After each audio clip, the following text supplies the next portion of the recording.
Dr. E, are we good to go? Uh, Toya, are we ready? Just one moment. We're just making sure we can stream to YouTube. Okay, thank you. Just one moment, please.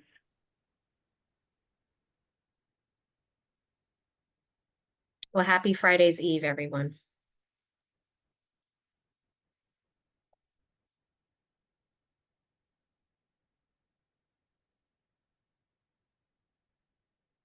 We're gonna have some mood music on this committee moving forward. I've been Good. meaning to do that, and I just haven't got the playlist together, but we will duly noted. Yeah.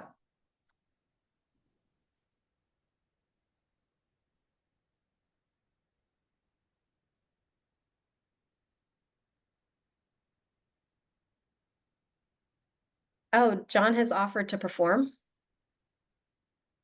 Oh, that I would love to see. That would be amazing. That is cultural immersion. I actually would prefer John's performance over an actual thing.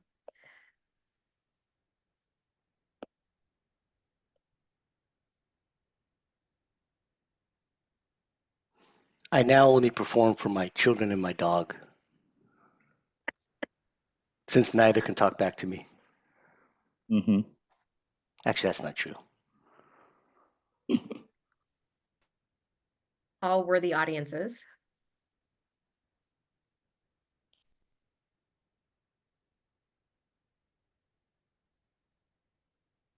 Just a few more shifts that we're making in the background, and apologize for the delay. Dylan, do you have what you need?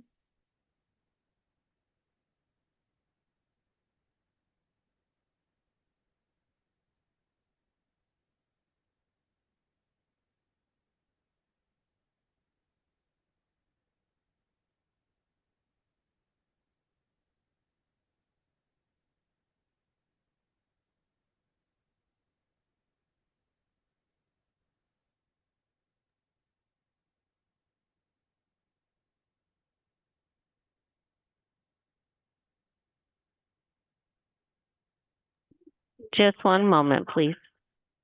Thank you.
We're having an issue with being able to capture this on YouTube and stream live. What we may have to do is record and just post it later. Is that something that we can do? Staff?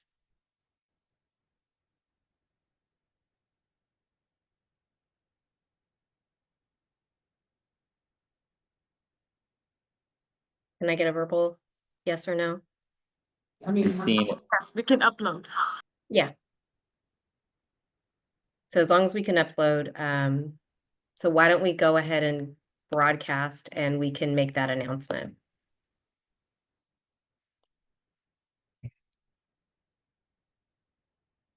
And Commissioner Maldonado, if in your opening remarks, just acknowledge that we're having technical difficulties with the live stream and that the video will be posted at shortly after.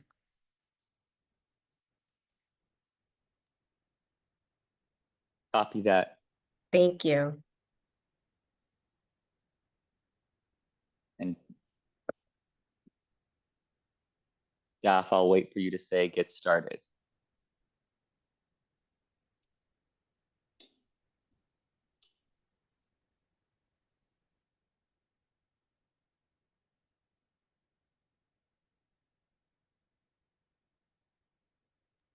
We can begin. Amazing. All right. Well, I would like to call the California Racial Equity Commission Budget Equity Committee meeting call to order at 10:07 a.m. I want to have first is a disclaimer that we are having some technical issues with live streaming to YouTube, but this meeting is being recorded, as they all are, and it will be posted promptly after the conclusion of this meeting. All right, if we can move on to the next slide, Dylan. All right, as we begin today's virtual meeting, we will begin with a few reminders. First, as we continue to engage guest speakers, presenters, and the public, we want to name that the information and opinions expressed by presenters or public commenters before the commission reflect the views of that speaker. They do not necessarily represent the views of the commission or the governor's office of land use and climate innovation.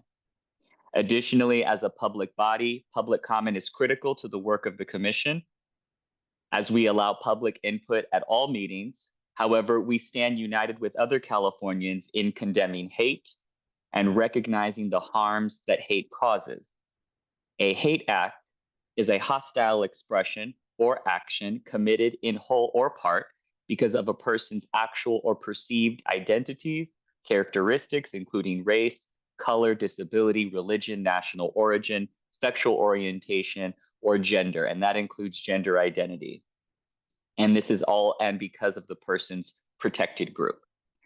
The rich diversity among Californian populations is one of our state's greatest assets, and we are committed to supporting and protecting all people in California. So as a reminder, if you are a victim or witness to hate, racism, or bullying, you can report the incident and receive free support through the California's Victims Hate Resource Line. The hotline will help you identify next steps and help you connect to resources including legal, financial, mental health, and mediation services. Report hate by calling 833-8-NO-HATE. Again, it's 833-8-NO-HATE, or visiting CAVSHate.org, CaliforniaVersusHate.org. Next slide, please. Thank you. I would also like to begin by acknowledging the indigenous peoples of the lands that we are on today from each of our respective regions throughout the state right now. While we meet today on a virtual platform, I would like to take a moment to acknowledge the importance of the lands which we call home. We encourage you to find ways to support your local and indigenous communities and simply just get plugged into information. Just know more about the people and the people's lands we sit on. We at the Governor's Office of Land Use and Climate Innovation join you all from Sacramento, California on the unceded Nisinan tribal land. Nisinan people have remained in relationship to these lands through ceremony, culture, stewardship since time immemorial. We would like to acknowledge the Maidu people to the north, the Valley and Plains, the Miwok peoples of the south of the American River, and the Patwin-Wintun peoples to the west of the Sacramento River for their continued relationship to this land. And we acknowledge that we are on the tribal lands of Sacramento's indigenous people. And I invite anyone here who is an expert or a member of those communities to please correct and continue to educate us on how we frame and speak of your communities. It's an evolutionary process to continue to represent the people. Let's go to the next slide, please. So our agenda for this meeting covers 8 agenda items. We have hard copies of the agenda available at the physical space located at 1400 10th Street, room 103 in Sacramento. Again, it's 1400 10th Street, room 103 in Sacramento. Materials are also available online at racialequity.lci.ca racialequity.lci.gov. Again, it's racialequity.lci.ca.gov.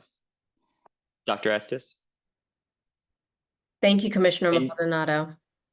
I'll go over the public meeting agenda for the day. Again, this is just all formalities before we get into our discussion. We are currently in the welcome and call to order. Next, we will have public comment for items on the agenda. One correction to the agenda that we do have, it currently lists Augustine Arulia as the public comment facilitator. And today we actually have Atia Feiruz, the Assistant Information Officer with the Governor's Office of Land Use and Climate Innovation, joining us to help facilitate that process.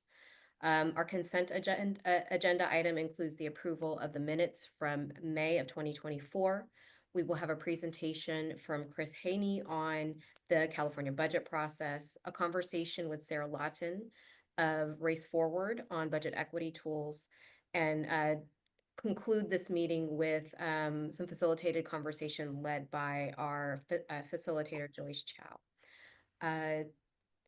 Let's see, nothing else to cover. So Commissioner Maldonado, I would turn it back over to you.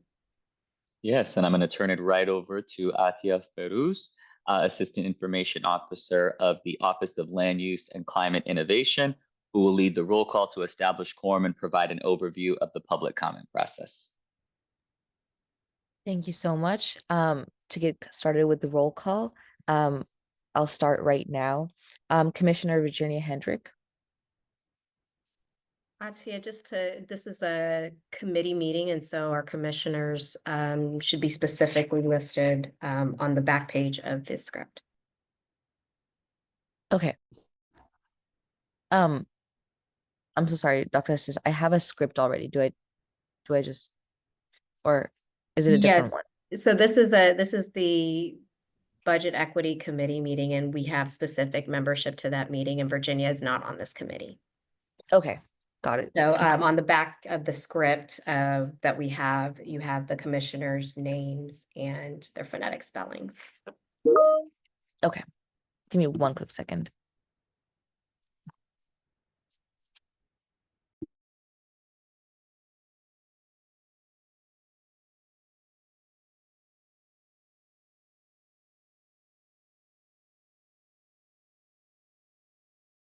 Sorry about the wait. Just give me one quick second.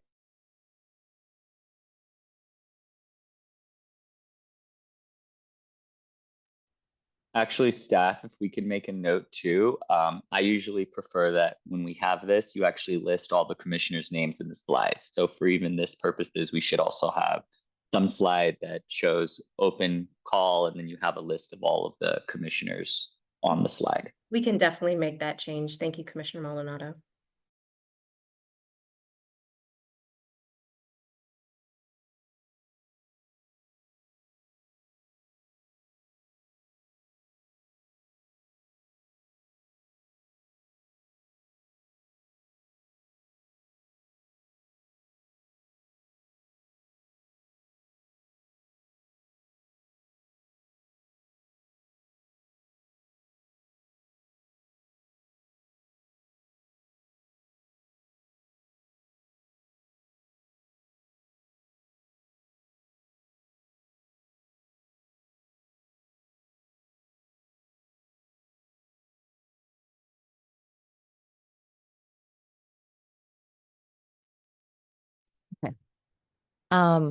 So okay, I'll start roll call.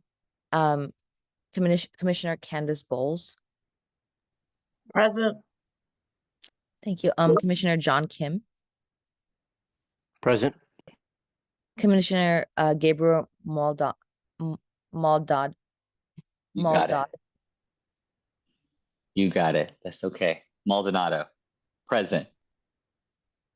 Commissioner Jolie Onadora. Yes, also present. Thank you.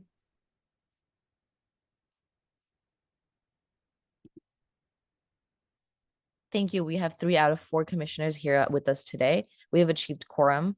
For today's meeting, the committee is following the teleconference rules for advisory bodies outlined under Governor Section Code 11123.5, which allows members to participate remotely. Under these rules, the committee may vote on proposed actions to bring to the full commission. Thank you to everyone for joining us today online. And I'm here to provide guidance on the process for this virtual meeting, which we have designed with the intention of maximizing access by members of the public. For those joining the webinar online via Zoom or by phone, please note that your microphone is automatically muted when you join. To minimize the risk of background noise, you will not be able to unmute yourself. For those joining via Zoom, please note that the webinar platform doesn't enable video for attendees, so we'll not be able to see you. If you need technical assistance during the meeting or have a question about the meeting process, there are a few ways to contact us. If you are online via Zoom, the best way to do it is by using Q&A function with several members of the Racial Equity Commission team monitoring it. If you are joined by phone and you have access to email, please email racialequitycommission@opr.ca.gov. To make public comment, either in person or online, you can submit an online public comment form. You will need to submit a public comment card for each item you wish to speak on. If you plan to make public comment virtually, you must be online via Zoom, either through the webinar or phone option. To submit an online public comment form, visit https://racialequity.lci.ca.gov/meetings to complete the public comment from linked there. You'll need to complete a separate form for each item on which you wish to speak. You may complete a form at any time during the meeting. When Chair Maldonado opens a public comment period for your item, we will call on your name. When we hear your name, please raise your hand. To do this online in the Zoom webinar, click Raise Hand under your participants menu. To raise your hand by phone, press 9. When it is your turn to speak, a member of your team will unmute your microphone. If you're online, you'll see a window pop up alerting you that the host is unmuting you. You will need to click the option to approve unmute. After that, you can begin your comment. If you're on via your phone, you will hear a recorded message alerting you that your line is unmuted. You can begin your comment once your line is unmuted. Each speaker will have maximum of 2 minutes to make their remarks. Speakers requiring or using interpretation services are allocated up to 4 minutes to facilitate full participation. If you're online, you'll see a timer pop up on your screen. Please monitor that and wrap up your remarks accordingly. Whether you're online or not online or via phone, Chair Maldonado or staff will notify you when your time is up. After that, you'll mute your microphone. You do not need to take any additional action. If you're unable to complete the online form, but would like to make a public comment, please email. Thank you. Back to you, Chair Maldonado.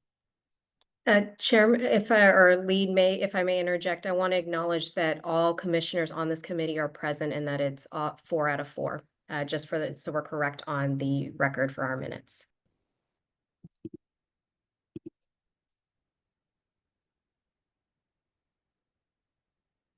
Okay, so if we have that correction, thank you, Natia Feruz, appreciate you for that. And now we will take any public comments related to agenda item number 1. Please note, everyone, this is on agenda item number 1, so specifically that item.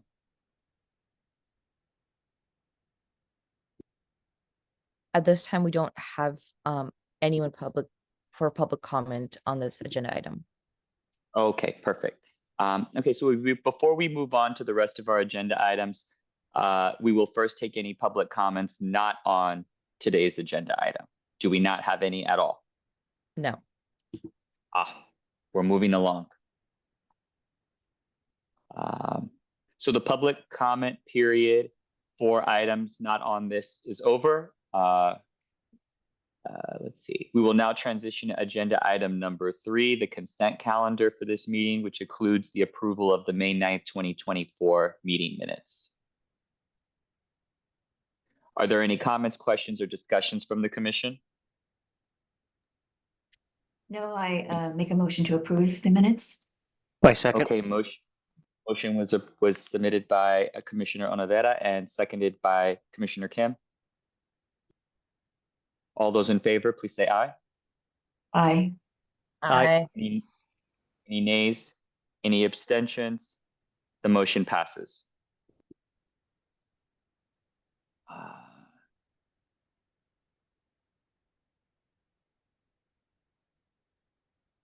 Now we move on to agenda item number 4, overview of the California budget process and committee discussion.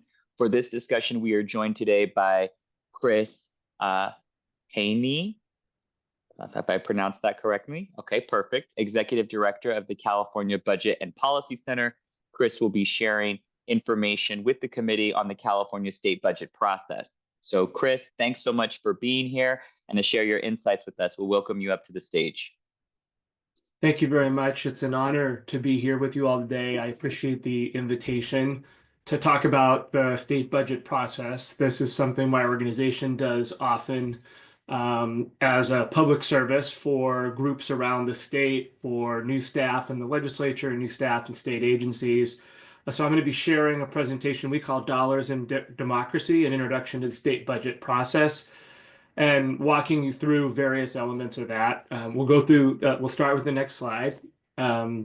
We always start from a place of saying that budgets are statements of our values and priorities because they answer the question of what kind of California do we want to live in. Where we put our money says more about our values than almost every other public policy decision we make in any given year. I want to also say that while budgets are statements of our values, there are not explicit rules within the state budget process, as I walk through this with you, that require equity considerations to be front and center. And so the onus is on all of us in the general public to make those considerations and those values a part of the process. And that's why organizations like mine exist. It's why organizations like John Kim's do a lot of work on budget policy as well, and a host of other organizations around the state. The question of whether there should be specific equity requirements and considerations within the budget process is one that I think is something that your commission can take a leadership role on, and I'm sure Sarah will be talking about that in a bit. And there have been discussions about that in recent years in particular, and we can talk more about that over time. But right now, there aren't specific, hard, formal requirements that state leaders take equity into consideration. And so that onus lies with us as the general public. In the next slide. Budget choices affect all Californians. I think a lot of times we think of the state budget as an allocation of funding that goes to a set of agencies that are in big buildings in Sacramento that are big bureaucratic operations. But the reality is the money that the state allocates flows out to our communities and to individuals and their families in a whole host of ways. It affects local communities through cash that goes directly to people, through investments in schools, investments in local governments, delivery of services through community-based organizations, education services generally. All Californians are in some way affected by the budget choices that get made at the state level. Next slide. So today I'm going to walk you through some key facts just so you kind of have the baseline of what the state budget looks like in terms of the current fiscal year that we're in. I'm going to review how the state's constitution shapes the rules of the game, because the state constitution plays a heavy role in how we budget in the state, and it both shapes and restricts the possibilities that are there. And then I'll highlight some key players, timelines, and places where public involvement is a part of that overall process. Next slide. So let's do some key facts. Next slide. So most of the state revenue, if you're just looking at the revenue, and this is for the state's general fund, which is the state's checking account where the discretionary authority lies. So most of the time we talk about the state budget, we're talking about the general fund, but there are a host of special funds that provide funding to various specific services. Like when you pay $10 to enter a state park, that funding goes into a state parks fund that can only be spent on parks. So when you add up general fund and special fund revenue, this year's budget's about $288 billion. 40% of that, 40+% of that comes from what we all pay in the personal income tax. 17% comes from the sales tax, about 15% from the corporation tax. If you just looked at the general fund itself, the personal income tax would be well over 60% of that funding. The sales tax would be about the same, about 20-25% probably, and corporation tax about 10-12%. So the big animal here is the personal income tax and what we all pay. And I think, as many of you know, we have what's called a progressive income tax structure. That's not progressive from a political standpoint. It means you progressively pay more the more you earn. So we expect people who earn more to pay more in taxes. And that's the big driver of our states, where the revenues come from. Next slide. So where does the revenue go? When you look at all funds combined, and now we're actually adding in federal dollars, which is a key question on the table right now in the world we're living in. When you add all of that up, about 47% of all state funds are that state general fund, that state checking account. State special funds like that Parks Fund I was mentioning are about 19%. And important to understand here is that 34% of what comes into the state is coming in through federal funding. So the federal government and the state government are fundamentally intertwined. Just in terms of current context, that means that current federal budget proposals and the potential for large-scale cuts to federal programs means there could be a significant hit to the state budget if those cuts were to be enacted. And that could blow a hole in the state budget that for next year's budget, the deliberation state leaders are going through right now. That's a major consideration, and a major fear that they have is that they will somehow have to backfill the services that might be lost or deal with a potential budget deficit because of the loss of some of these federal funds.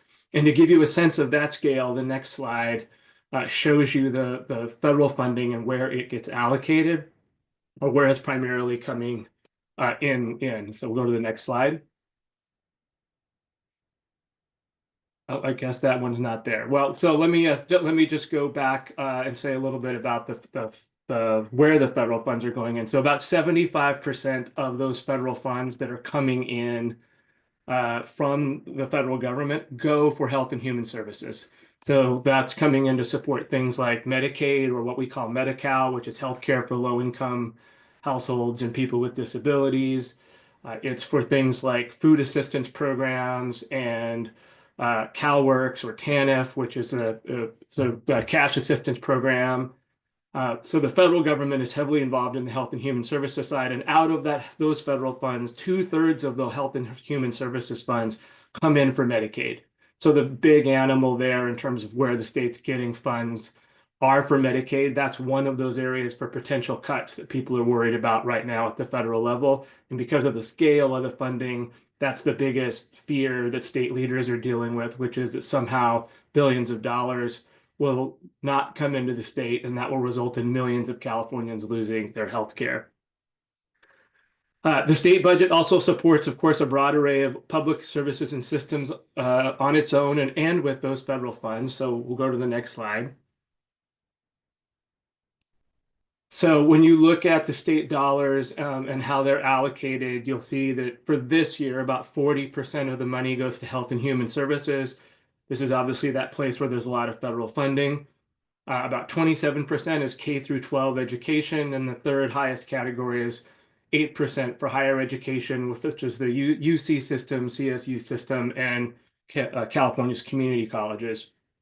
I'll note a lot of people think that there's a lot more allocated to the state prison system or correction system than is as a share of the state budget. That is really the case. It's about 6% right now. I will note that there was a time when this percentage was about 12-13%, and that's the result of explicit decisions made by state leaders and supported by voters and made by voters via propositions that have been passed that have reduced the overall footprint of that corrections budget. But this is sort of a look at the allocation. Generally speaking, like if you look at Governor Newsom's proposal for this next fiscal year, health and human services sits at about the same level, so does K through 12 education. So the ratios don't change that much unless, like in the corrections arena, there are explicit decisions made by state leaders to increase or reduce the investments in some way. And the next slide. So this is a slide sort of showing you that allocation of federal dollars is heavily in health and human services. You'll see an overwhelming majority of the federal dollars are coming into those arenas. These are all basically essentially safety net supports that are about helping low-income households, people with disabilities, access cash or other public supports, and they're done in concert with federal and state government, and oftentimes delivered through county governments via counties' delivery of those same systems. So much of like things like Medi-Cal and other services are actually delivered via federal, state, and county. So they're very intertwined in terms of how these systems work. Next slide. So in terms of just understanding the budget itself, like what is the state budget? The way to understand that is it's a package of bills, not just one bill. So it's budget bills, a set of things we call trailer bills, and then some other bills. And let's talk a little bit next about what those things look like. So the next slide. So the budget-related bills that are signed into laws, those things we call trailer bills, total thousands of pages. The longest bill in that mix for just this year is 900 plus pages. The shortest bill is 3 pages. You can see them all stacked up here in terms of the printed versions for this year. I want to note that this is actually one of the key barriers to equity being a greater consideration in state budgeting is just the accessibility of the complicated nature of budgeting, right? To expect any member of the general public to understand and go through the depth of information and the way it's presented in budget bills is a huge lift, and it's more than we can expect of anyone here. Again, I think it's why a host of organizations exist that try to be intermediaries and helping make that process work. But this is a very hard to access system. The process itself has lots of access points, but the documentation and tracking involved is it's in and of itself a challenge for anyone just because of the depth and complication involved. Next slide.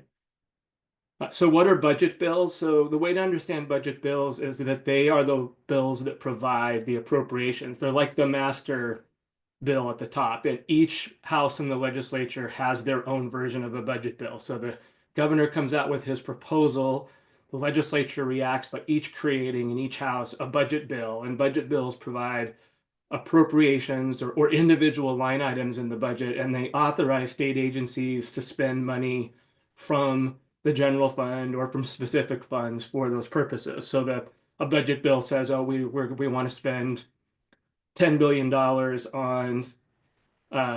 on state parks or something, and says that comes out of the special fund. So that's what budget bills do. They're the kind of big template.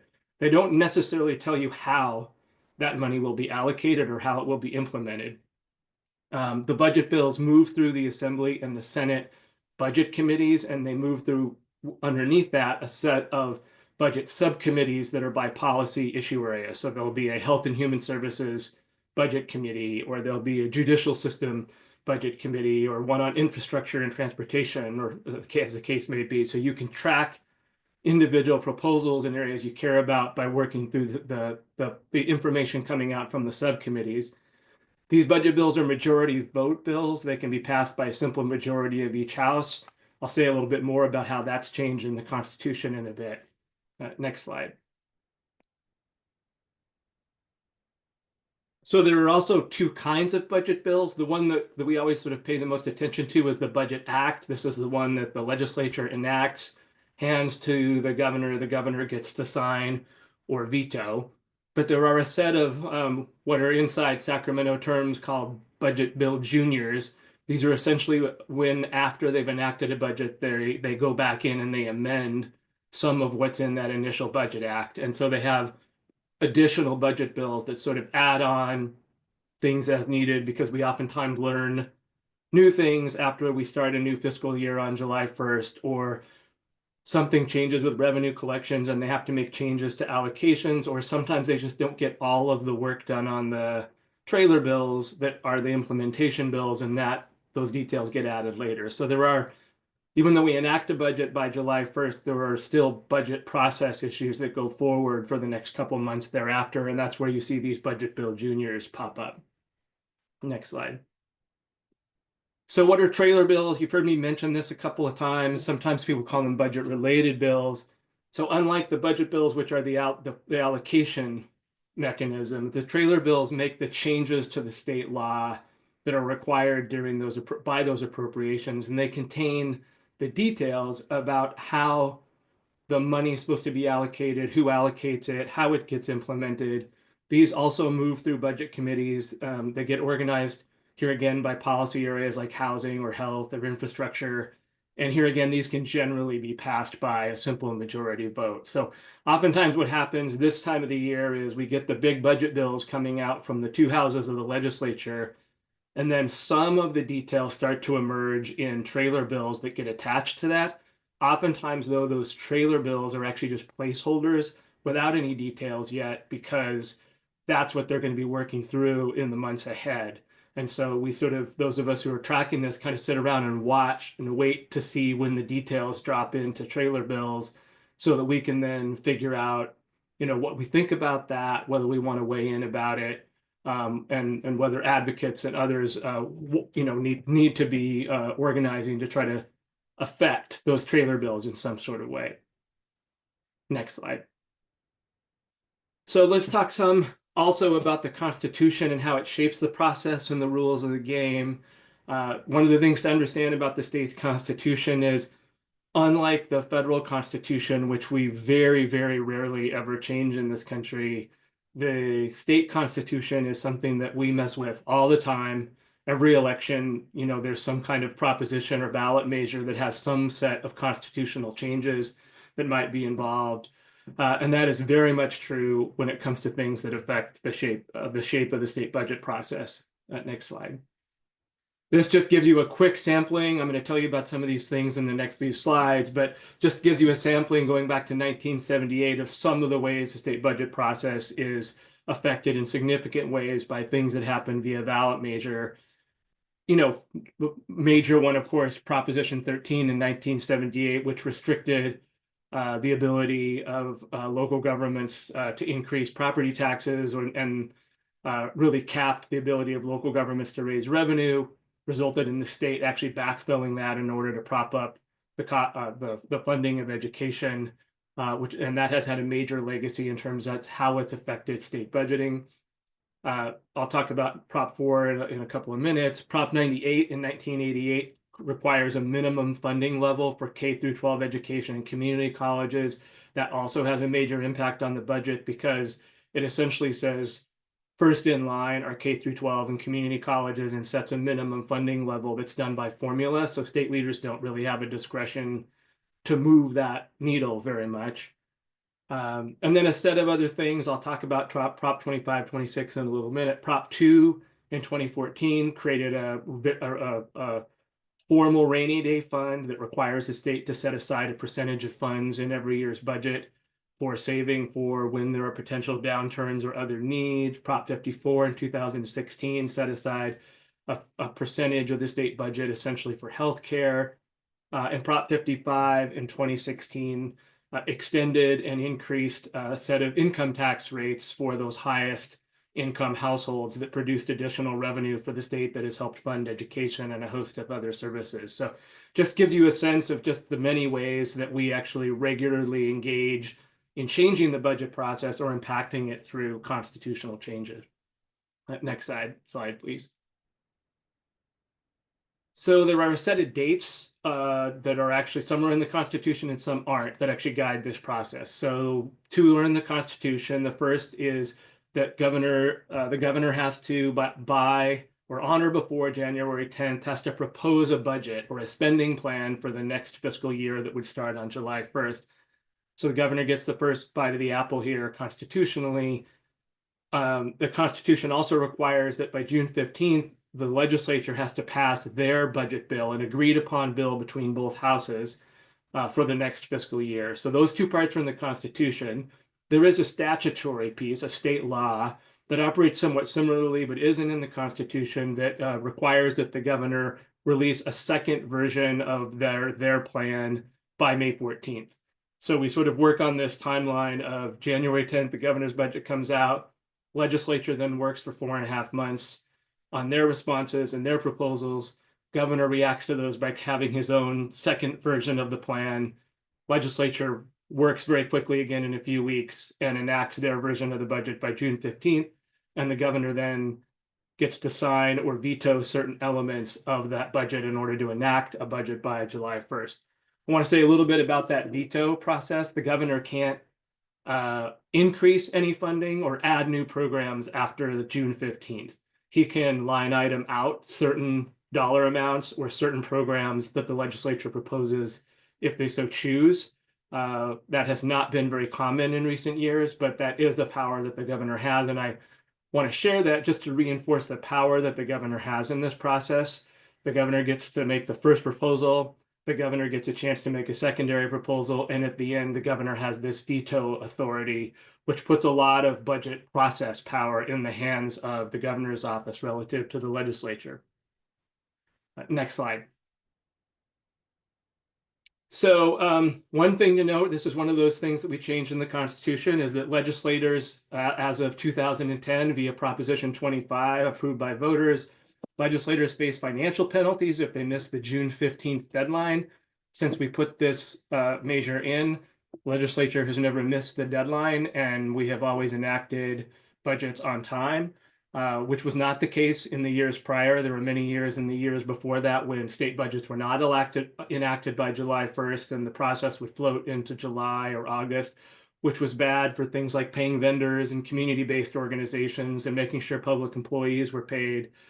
So in general, this change of ensuring that there were incentives to getting the budget passed by the legislature by June 15th has been a good thing for the process side of things. Next slide.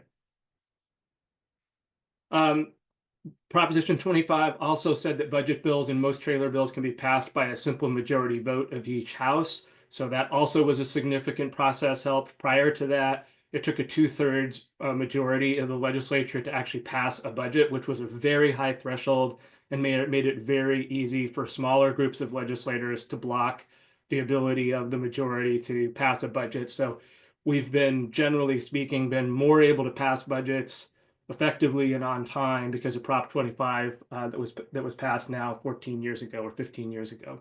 Next slide. A 2/3 or supermajority vote of each house, however, is needed to approve any tax increase. So back in that same year when Prop 25 was passed, there was a corresponding measure, Prop 26, that actually said that increased the threshold and the restrictions on state leaders' ability to raise taxes. So if you sort of think about what was happening back in 2010 is voters said, well, we would really prefer this chaos of late budgets not happening. We want some incentives in place to ensure that state leaders pass a budget on time, and we want to make the threshold lower so that they can do so, but we want to make it harder for state leaders to actually raise taxes.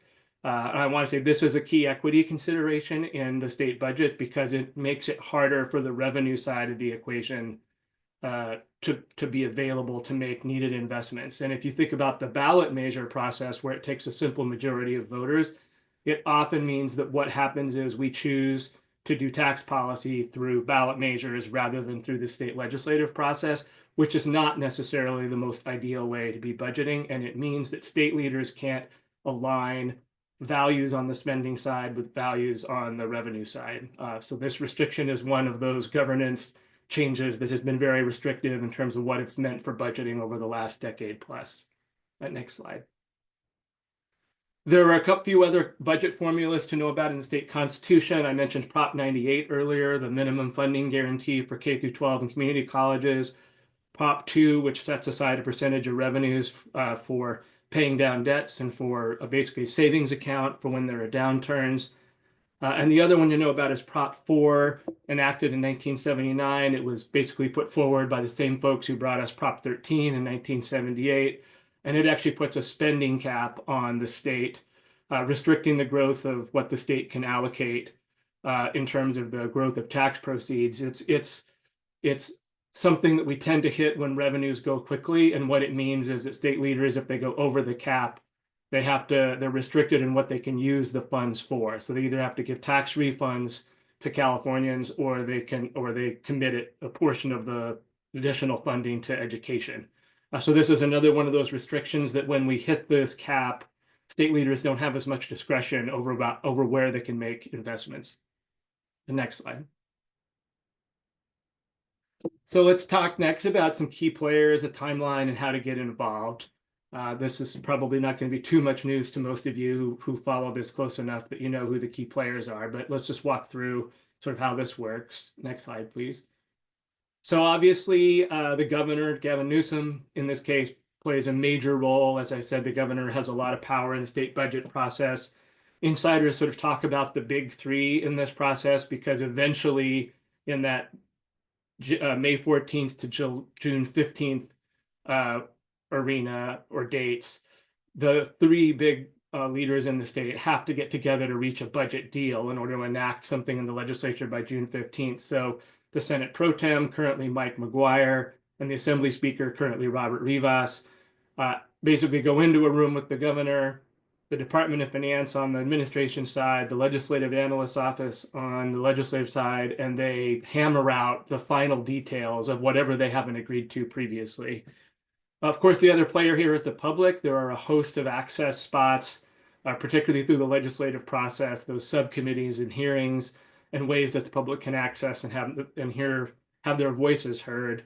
And so all three of these sort of wings come together to sort of influence what it becomes our state budget by July 1st. And next slide.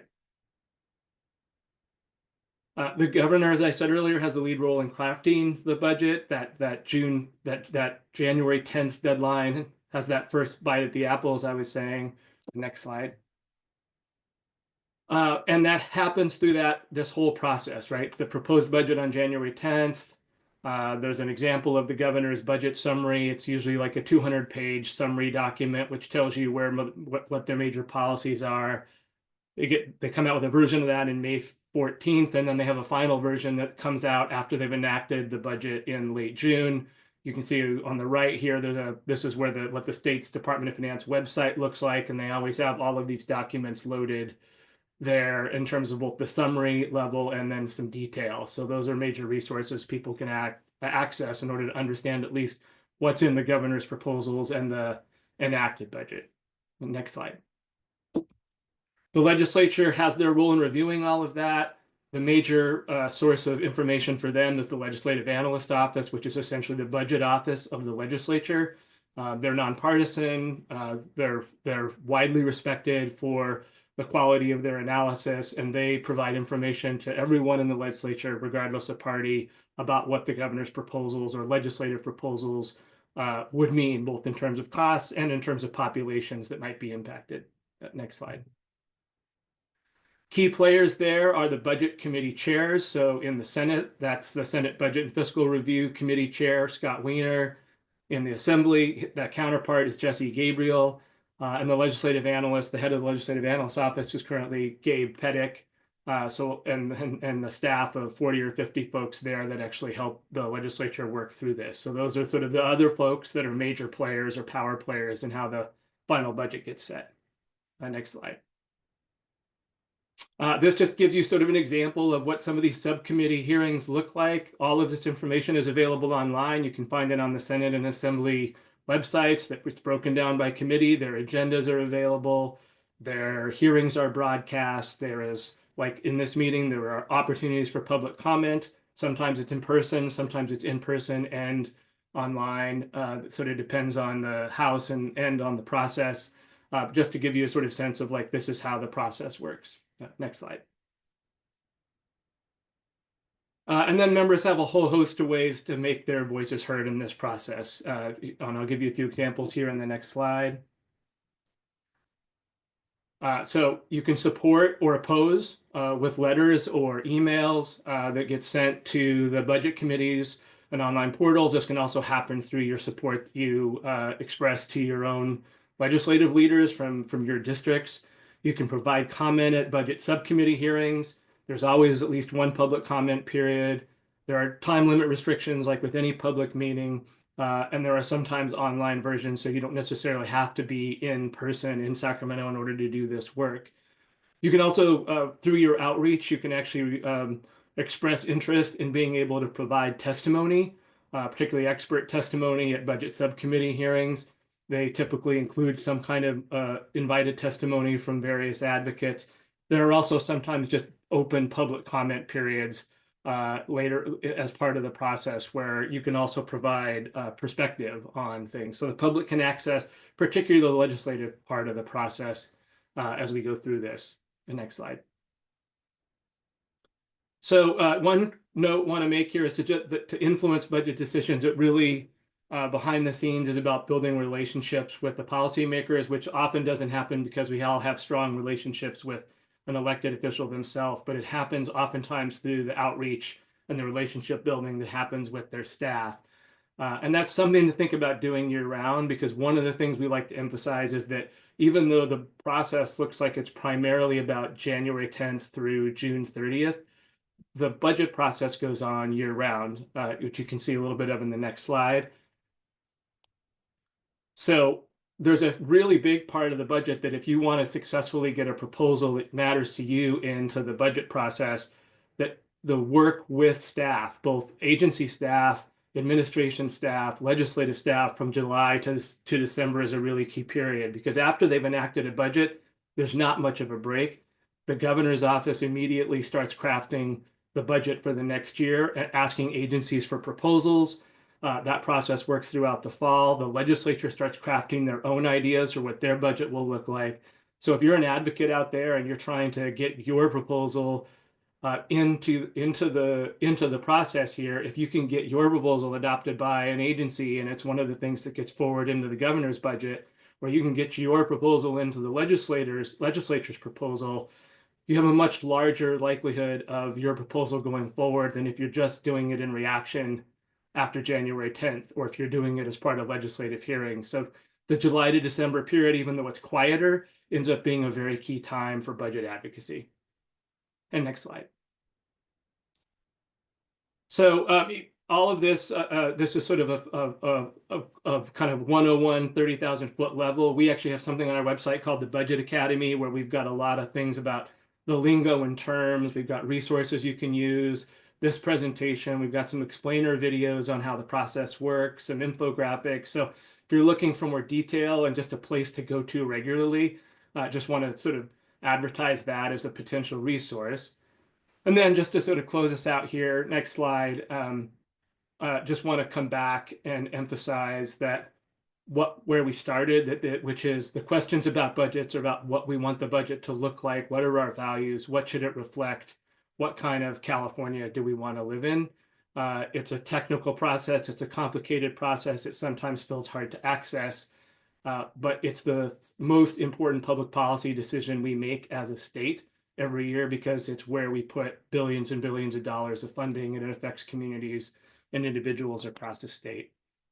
So thank you for the opportunity to walk you through the process. I know there's more conversation to be had about the sort of how do you consider equity and all of that. Happy to be here to be a resource. I know Sarah will be great in that regard, and I appreciate the opportunity to share our view of how the state budget process works. Absolutely, Chris. You should see the length of notes that I have here and the University of Education that was. I genuinely appreciate that personally. I will say thank you. And I know Candace is echoing my sentiments. Before we go through, so commissioners, there's a couple of things we got to hit. Want to make sure we're in the right order. So first, thank you, Chris. That was awesome. I mean, really, it was very enlightening. I want to allow commissioners to ask any clarifying questions and have any clarifying comments. Then we're going to go to public comments, and then we're going to take a 5-minute break, and then we will come back for a full discussion. So this is just for a moment of clarification and comment. We will have a full discussion post a 5-minute break. So any questions or comments for Chris, Candace, Commissioner Bowles? Yes, I agree with Commissioner Maldonado. That was really extremely helpful, Chris, so thank you. My question is, what if we have a desire to change the budget process? So not a proposal that's going into the budget, but we actually want to change the process. What are the steps? Does it culminate in a ballot measure, or is it, how does that actually happen? Yeah, a lot of the answer is it happens by ballot measure. Now, I want to stress that doesn't necessarily have to happen by advocates and interests collecting signatures. The legislature themselves can actually put a constitutional measure on the ballot with a 2/3 vote of the legislature, and that does happen from time to time. Like, for instance, right now they're talking about trying to change how that rainy day fund provision, Prop 2, works in future years because they didn't anticipate when they passed it its interaction with the spending cap that was passed in 1979. So if they want to change that, they'll have to put take a 2/3 vote, put a constitutional amendment on the ballot, and voters would need to then approve that for 2026. That's how most of it happens. Now, if the rules are statutory, so for instance, that May 14th second bite of the apple the governor gets, that could be changed by them just saying, well, he doesn't have to do it, or we're going to move it up to April 15th, or something to that effect. So most of the rules are in the Constitution, but some of them are statutory. And then just a quick follow-up on that. Are you aware of any groups or papers that have already been written about suggested changes to California's budget process? I'm not sure that everything's in a comprehensive place, but it would not take us very much at our organization to get you a list of the governance reforms we think are possible and that we think are most needed in order to make the budget process stronger. So, for instance, reducing that 2/3 vote to raise taxes so that the tax component can be on the table just the way the spending side is. This change the legislature and the governor want to make around the rainy day fund and the spending cap interaction. Loosening or changing the restrictions under that spending cap would be good governance reforms. So there are a set of reforms that we think would make budgeting much easier, would also make it more likely that state leaders could make the investments that they want to make because it would put the tax part of the equation back on the table. And right now it's just too restricted. So most of the time they're spending all of their time on the spending side, which means just incremental moving in any given direction. Really helpful. Thank you. Commissioner Onodera and then Commissioner Kim. Thank you. And I just wanted to thank you, Chris, for your presentation. And I really am, as has been said in the chat, just very impressed with how you broke down what is a very complex process, speaking from prior experience of being part of that process. But my question is really, you mentioned just in terms of equity, how the budget, how to make the process more accessible, more transparent. And I really am just piggybacking off of Commissioner Bowles' comment about if you do have any recommendations regarding how to make the process more accessible and transparent, or maybe just easier for the public to digest.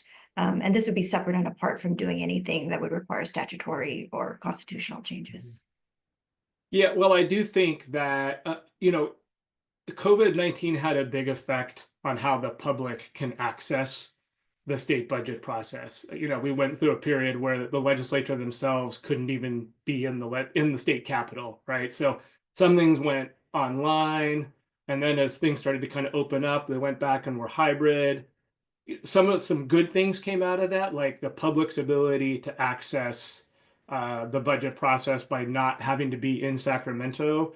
But then we sort of took some of that away as we went back into old behaviors and old processes. And there are different processes and rules used in the different houses. So the assembly does it differently than the Senate. Yeah. And so I think we sort of made it much more accessible quickly, then kind of have made it less accessible.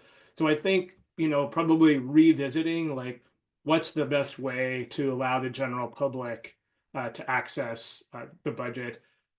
I think it also, I think that some rules about having some formal equity considerations be a part of any budget decision would mean that you would have more expert speakers invited for testimony to talk about the equity implications of particular proposals. There's a real shortcoming in the process. While I have a lot of respect, for instance, for the Department of Finance and the Legislative Analyst Office, I have also watched hearing after hearing where someone in the legislature asks those offices, hey, what would happen if we cut this? And the only response is you would save $50 million, not you would be reducing services for 50,000 households. And there needs to be somebody in those rooms that's actually saying what the people impacts or the community impacts are in each of those instances. And I'm not sure that's the charge that the Department of Finance and the Legislative Analyst Office necessarily have at current. Thank you. Appreciate that, those comments. Commissioner Kim and then Commissioner Bowles. Yeah, I think it's a particular opportunity for us to be able to speak to Chris. So I think we're shifting into discussion, by the way. So, a couple of things. For the commission, the conversation has been sort of the audience for the totality of our work as a commission and the framework we're building. I think for different components of the framework, the audience may be different. And so for other parts of the framework around training and staff engagement and community engagement, yeah, it may be administrative, the executive and the administration of different departments. When it comes to budget equity, I do wonder if the audience is more bifurcated between the legislature and the departmental leadership and the administration. So we know that the trailer bills are probably the best legislative vehicles for us to be a little bit clearer about implementation and allocation. I think that may be how some of the other big legislative victories around equity played out. No, maybe it may not have been trailer bills, but like LCFF as a really big example of using equity and data to really allocate resources. That was a legislative push. Excuse me. So in some way, I'm trying to get us to think about, and maybe you have some thoughts on this, about whether or not how do we position the framework and what we develop, whether it's maybe an equity tool around budgeting, in terms of, is that something that we aim and target the legislature to include as part of their trailer bill work?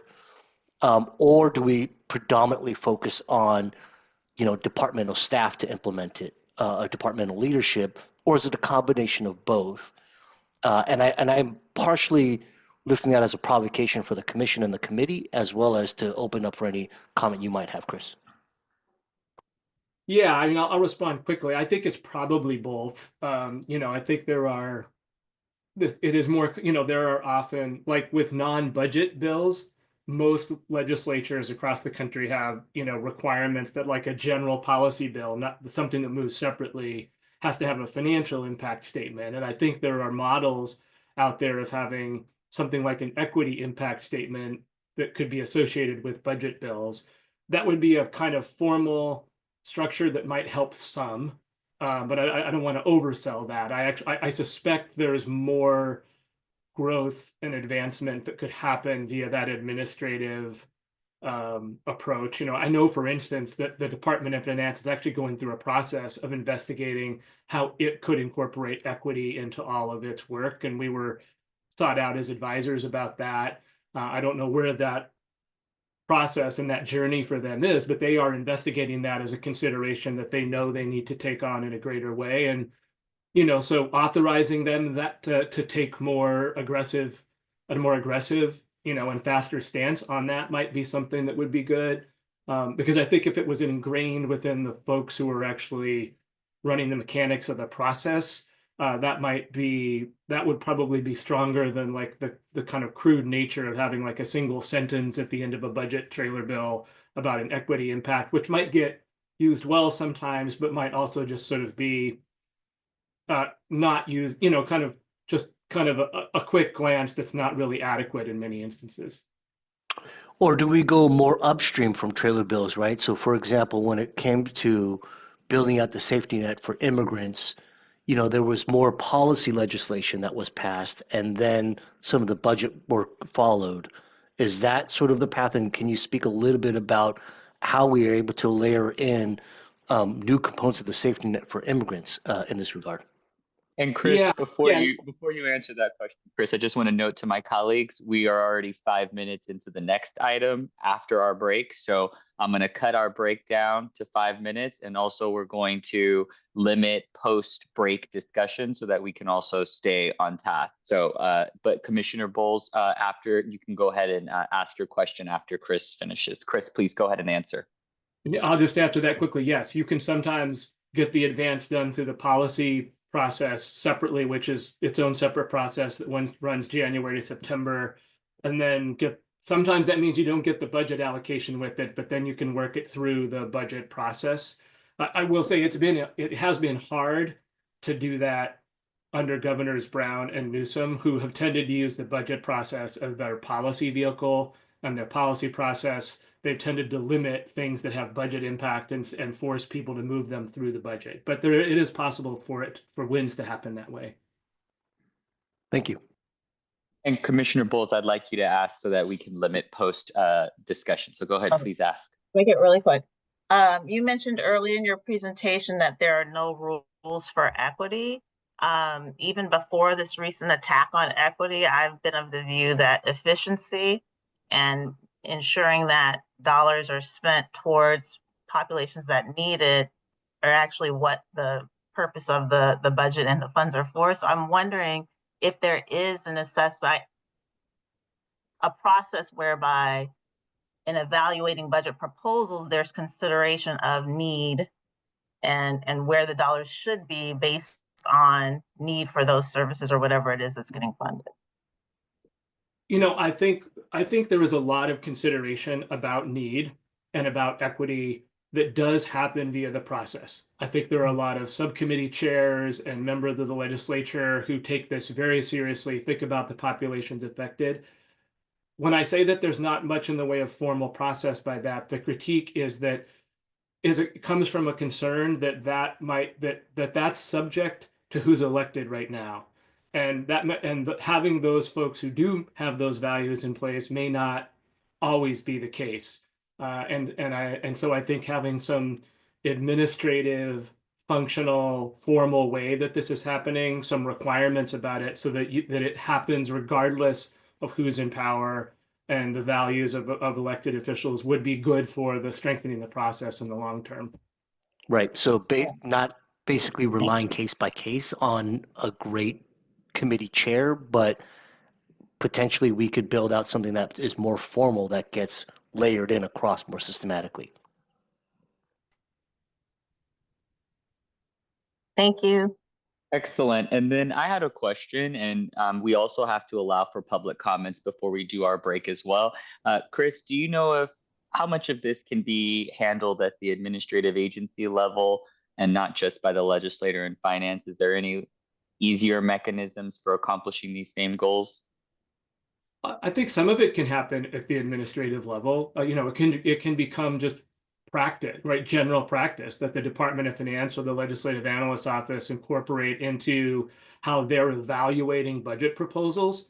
I think it would help make that a mandate if it was coming from the people they report to, which for the Department of Finance is the governor, and for the Legislative Analyst's Office is the legislature. So, you know, I mean, it's sort of like the same answer on the systematic side. Having it be general practice in the agencies could go away under different agency leadership or different agency composition if it's not some mandate coming from the folks that they work for. Understood. No, that's very helpful. And I have some other questions, but I do want to make sure we stay on pace. If we can have public comments made available now, staff, and call for any public comments on this item.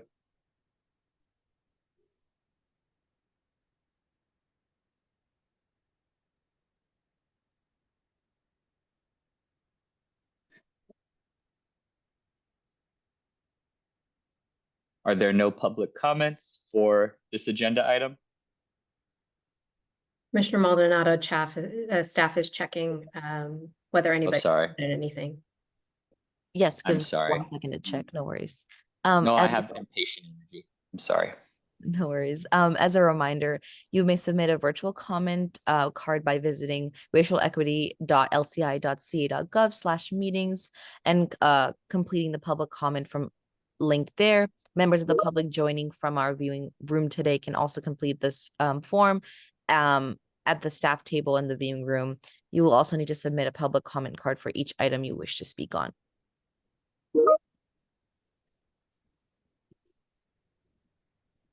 And at this time,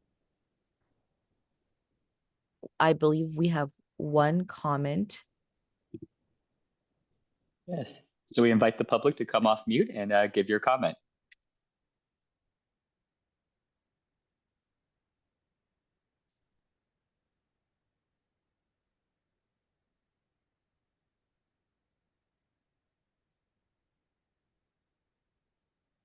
Again, we're on agenda item number 4. So if anyone to the one comment who we have in queue, please take yourself off mute and you have 2 minutes for your comment.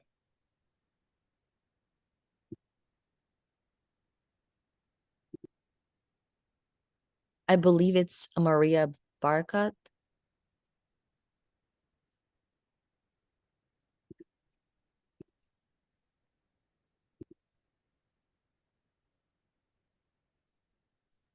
Is someone able to unmute Maria?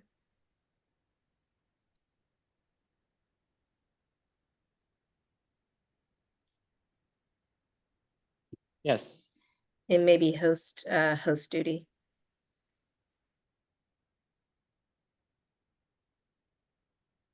Yes, Maria, you're off mute. We can hear you. Hi all, good morning. It's so nice to see all of you today. So really briefly, thank you so much for all of this amazing conversation. And thank you for this presentation, Chris. One thing that I think about when I've been studying budget equity, this is Maria Barakat for the record for Green Lighting Institute, program manager for transformative racial equity. One thing that I look at a lot whenever I am studying the ways to implement a budget equity tool in California specifically is like the multiple different levels between the people in offices, in government spaces, and policy-making spaces, between those levels, and then the budget proposal level that's assessed with the Department of Finance analysts, and then the levels between there and the legislator. And sometimes, I know we've talked about some of those 2 top levels today, and I'm wondering if anyone could comment on what it might look like at some of those earlier stages in policy development and budget development, where maybe there are interventions that are being explored, or maybe some potential possibilities around how to build in process, even at earlier stages in the departments that are making some of these budget proposals, et cetera. Thank you. Thank you, Maria. That's an excellent suggestion. We will take note of that. And we can maybe discuss it later in the meeting. I'll allow Sarah too. Sarah, if you are able to come off mute, and you have 2 minutes for your comment. Thank you very much. My name is Sarah Lamnin. I'm an elected member of the Hayward Area Recreation and Park District, but just attending today as a resident of California. And I appreciate your work and digging into the budget and the values behind it. And I appreciated the comment about looking at the people impacts of the budget. And one of the items that I'd love to put on the to-do list at some point is ERAF. And I'm not going to remember the words behind the acronym at the moment, but it's education. It's pulls funding from local jurisdictions to fund education. Obviously, that's important. Most local jurisdictions have the ability to refund that money back to the community through vehicle license fee, but special districts don't have that mechanism. And so repaying that money back to the community isn't equitable. And in fact, for instance, utility districts therefore raise their fees. So essentially residents are paying for that twice. And in special districts like ours for recreation, we can't do that. We're not going to charge somebody to use a park. We know from COVID and well-being how important open spaces are. And so we lose $14 to $18 million a year that could go back into free programming for the community. And so really looking at this mechanism and, as you said earlier, the impacts into the community it was meant to be a temporary measure that has become permanent. So how do we look at those and see if there are ways to make them more equitable going forward? Thank you. Thank you, Sarah. I see Chris's head nodding, so we may also follow up and include him on sort of analyzing and unpacking these very granular elements of fiscal policy that may have an effect. So thank you for that. I did note that down and I will educate myself on it. Is there any other questions or I'm sorry, comments, public comments that we have in the queue? Thank you again, Sarah, so much for your comment. Not at the moment. No other public comment. Okay, before let me make sure I'm following all my items. All right, so next up after our 5-minute break is going to be Sarah Lawton. Sarah is and I had it right here, Director of Online Community for Government Alliance on Race and Equity. So we are going to have that after a 5-minute break. Dr. Estes, is there anything you want to say before we take a 5-minute break? Nope. We will return around, I think, 11:22 a.m. Yeah. Yeah. All right. 11:22 a.m. everyone. 5-minute brief bio break. Thank Thank you. you.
If our commissioners are back, if you all could get on screen.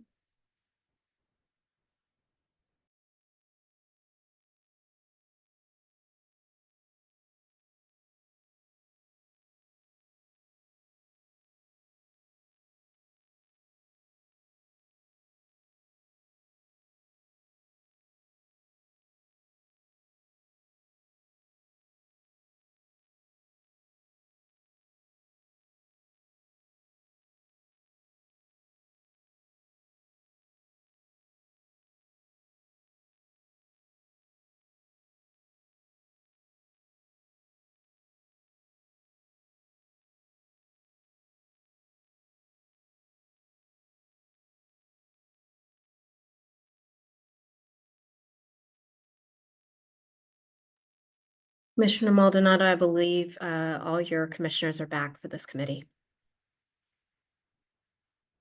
Can you hear me okay? You're a little quiet, How's that? a little bit better. Hold on. How's that? Perfect. Oh, awesome. Technical issues all around. All right, staff, are we ready to go ahead and get started? Should be. Awesome. So our next agenda item is item number 5, and this is a continuation of budget equity tools. This conversation is moderated by Dr. Estes, and it's a conversation to learn about how state or local government agencies can incorporate equity lens into their public budget. And we are very grateful to be joined by another expert, Sarah Lawton, Director of the Online Community at GARE, G-A-R-E, Government Alliance on Race and Equity. Sarah, thank you so much for being here. And Dr. Estes, I will pass it over to you to get us started. Thank you, Commissioner Maldonado, and welcome, Sarah. We're glad to have you with us today. As Commissioner Maldonado started us off, really today's discussion is to focus on strategies to advance budget equity at the state as well as the local level.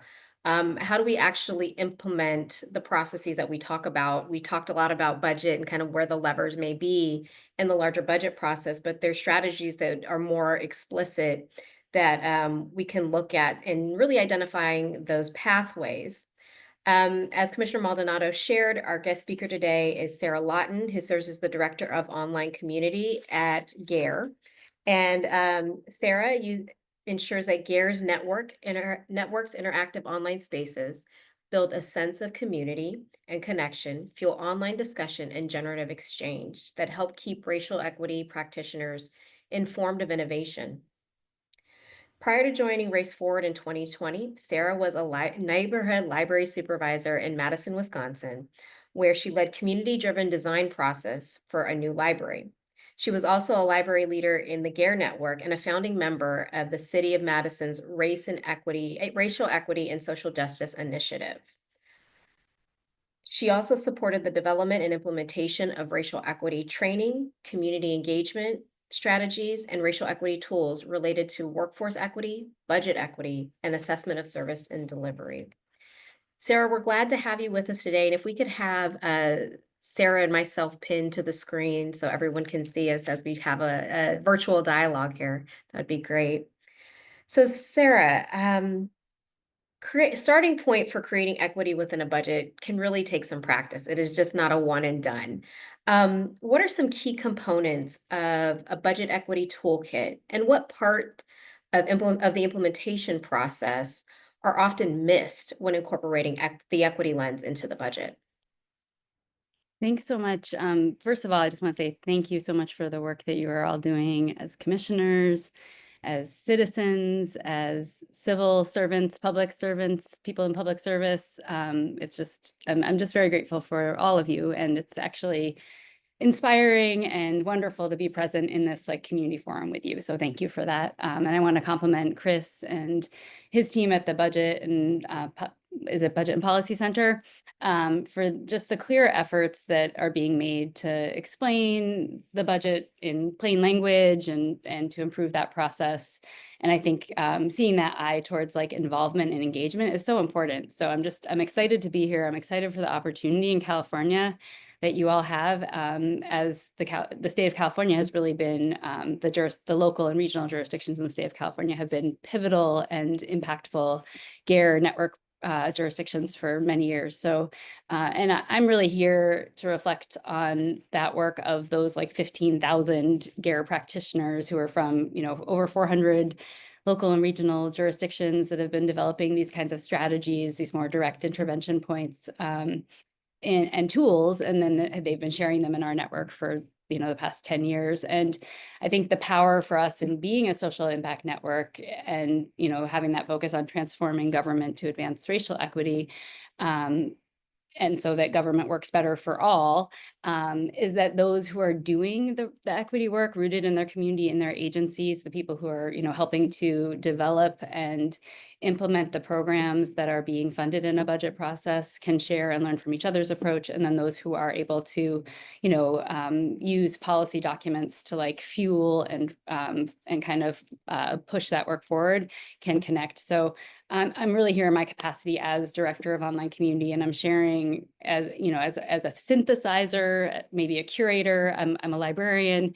The work that others have developed and have shared, and I think it's important to take a moment and to like acknowledge those efforts and those shares. That much of the work that I pulled together for the resource guide that I created that will be attached to this session has been developed and led by people of color working inside government, and often in like incredibly challenging environments as well. So, but I think when you asked about like, what are some of the key components of a toolkit and what parts of the implementation process are often missed, I really like how you used the word practice in your question. You said that it can take some practice. And I think one of the lessons of that local and regional governments have learned is that racial equity tools are both a process and a product. The budgets, of course, as Chris talked about so well, are some of the most impactful policies that governments create annually. And practicing equity in budgeting is an opportunity to like build staff capacity and familiarize more people with the jurisdiction or the state of California's racial equity vision and theory of change, which then goes to support like more effective implementation of both the budget, but also just the programs and like the engagement that happens in community. And I think that I was telling Dr. Estes when we met to talk about this, that budget equity tools have really evolved quite a bit over time. And I think you'll see, I had shared a number of examples of specific tools and dashboards and things in this, that initially, I think they were perhaps more of an add-on or a checklist, often in that budget request process, fill out this form, check this box, write 2 sentences here. And I think they have become more of a component of the larger organizing efforts within jurisdictions or departments or agencies. And they involve that full kind of what we refer to as the GARE approach of like visualizing, normalizing, organizing, and operationalizing. And more of that is explained in that resource guide as well. And I think that, while the budget equity tools kind of fit squarely into that operationalizing piece of that approach, you're taking, the shared definitions and the shared understandings that have been created and the teams that have been organized are now trying to codify some of this work into policy. The budget equity tools and that do not work super well if they're disconnected from the whole, from that whole approach and that more holistic process. So, and I think with any collective process for organizational change, it's really important to have frameworks. And GARE, for over a decade, we've really looked to the framework of targeted universalism. So the practice of, identifying those universal goals or conditions of well-being. For example, like all Californians experience optimal health, and then really working to develop like what are the strategies that are targeted to specific communities, and what do we know about specific communities in terms of their experience of that universal goal. And so that is so much more kind of like targeted and specific than like a universal approach. So you need the universal vision and then the targeted strategies. And so some key parts of toolkits, having that statement of opportunity of that community level of well-being at the program level. And this can be challenging when your budget is more of the line item, it's not program budgeting. But I think there are ways, specifically before January 10th, to really get into like what are the the goals. In our GARE team, my colleague Ian, as we do our GARE budgeting, it's always budget equals goals. So, budget equals, kind of like the vision, but also the goals. And so, so having that statement of opportunity is important. And it's important to draw the line between those goals and the outcomes that are desired at the community level. So I think also I've seen, and it's demonstrated in a lot of the tools that I pulled together, the importance of establishing or identifying community indicators. So what are the measures that help quantify or understand in non-quantitative terms the achievement of those desired results and the community conditions of well-being, and then ensuring that data is disaggregated. And I know you have a separate data committee, but I do think that those, there's such a significant interconnection between the work of really making sure that there is ample data. And then the piece around community engagement and public participation, building those relationships so that part of developing the strategies and doing some root cause analysis in partnership with those communities to inform the development of budget proposals before they get to January 10th. And then, I would say another important element of a lot of the tools is making sure that you don't just stay at the community indicators and the high level conditions of well-being, but rather that within the department, within the program, within the agency, or for the entire jurisdiction, there's really some analysis done in partnership with community around like what are the strategies within the scope of the influence of that entity that can address kind of like not the root causes, but the causes that, when you ask, why aren't all Californians experiencing optimal health? And you get like kind of into the middle where you're not going all the way to the historic legacies that have created these inequities, but you're kind of getting to some of the pieces that maybe institutions have more control over, really understanding what is the scope for the program, and then prioritizing those strategies based on potential for impact, the feasibility, the context. I think the prioritization and sequencing is really important as well. I'm going to take a breath, but just thinking about like, those are important elements. I can also share a little bit about what I see as having been missed, but I don't want to go too long, Dr. Estes, if just looking to you for, I can keep going. I got you. I Okay. appreciate that, Sarah. And we'll share and make sure that the resources that you've provided to us are shared with the commissioners as well as available to the public. So there's another point of reference. And you're already starting to bring up some really important intersections between data and budget, and even the importance of community engagement as being part of that data and understanding kind of the holistic picture of how do you go from experiences and what we're seeing within the data, within communities, reflections into how do we inform decision making. And part of that is also how do we look at indicators and what type of indicators do we need to look at to determine if we are moving budget equity forward. Do you have any sense as to how do we measure or what those indicators are and what we can measure?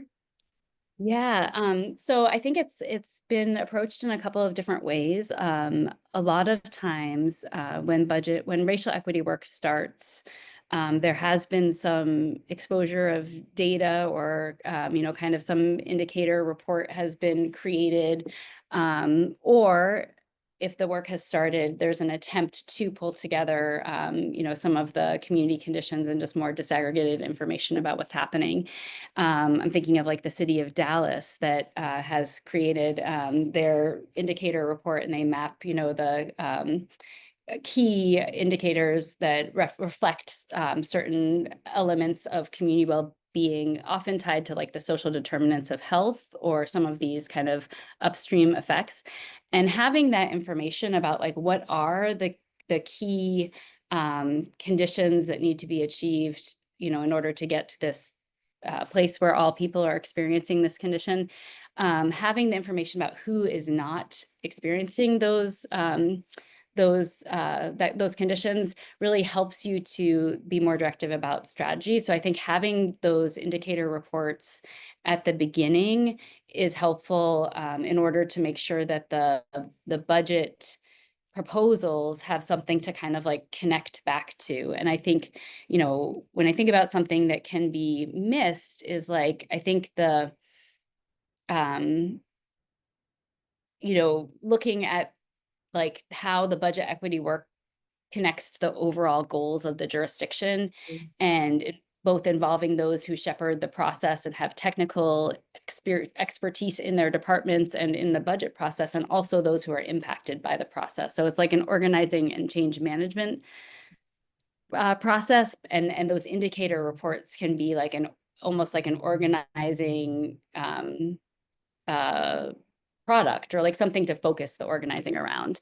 A lot of times there's also the focus on developing dashboards, and these can be dashboards that, maybe map the experience geographically and, break down by race, gender, geography, what's happening in communities, but they can also be overlaid as like in LA County with their ARPA funding dashboard, where funds are going related to those specific indicators and the goals that were established, and what happened after they, were spent. So I think there's like this level that dashboards can be used both internally to like understand within departments how to prioritize, but also can be looked at as a kind of an accountability measure towards the public.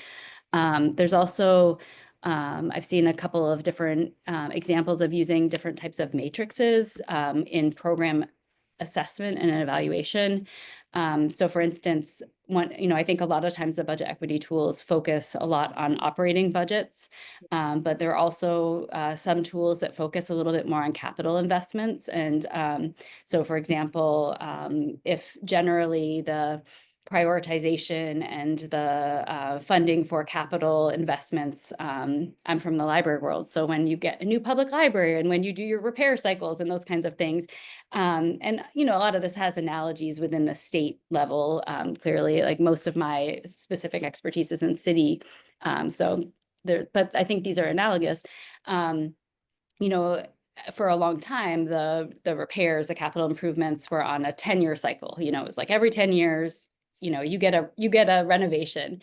And so there are a lot of these like ways of practicing prioritization within departments or within programs that are tied to either a, kind of notion of equality or time-based need that has not been updated, or that are really driven by complaint-based processes. And so identifying what are the complaint-based systems that are driving investment, what are the places where it's just kind of a rinse and repeat process, and then finding those points of intervention where you can actually use a matrix and look at, okay, let's think about how facilities are being used. Let's think about the distinct needs and footprint within specific types of communities, and so just really understanding that that you're not comparing things that are equal, that you're actually looking more deeply at the conditions. And so I think those matrices can also be used, like Salt Lake City used a matrix to score programs. So to look at programs that were, lifting up their, like to require that programs score their own, departments score their own programs to kind of assess how they fit into the equity goals of the jurisdiction. And I think the other way that data can be very important, it's to identify those communities that have been under-resourced.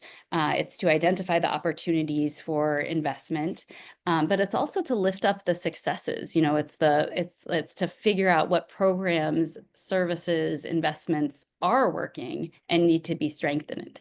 And I think it's so important that when we're thinking about data, particularly when we're talking about budgets, that we're not just like thinking about how we talk about data in terms of like marketing or telling the story of of the good fiscal responsibility, which is important, but that we're also thinking about accountability. You know, we have to be willing to really not keep,